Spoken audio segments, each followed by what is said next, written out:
Here I have Motorola Moto E22i, and today I'm going to show you how to record screen on this device. So firstly you have to go to the upper bar, and here you can find the button screen record. So by holding your finger on it you can access some of its settings, or you don't.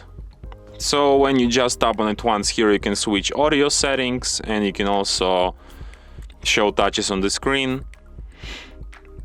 So then you tap start, and after this countdown recording is on. So now we're recording our screen. So when you're done recording, you just go to the upper bar and tap stop here. And after that, recording will be saved to the gallery, to the special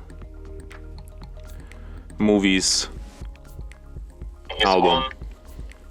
So now we're recording.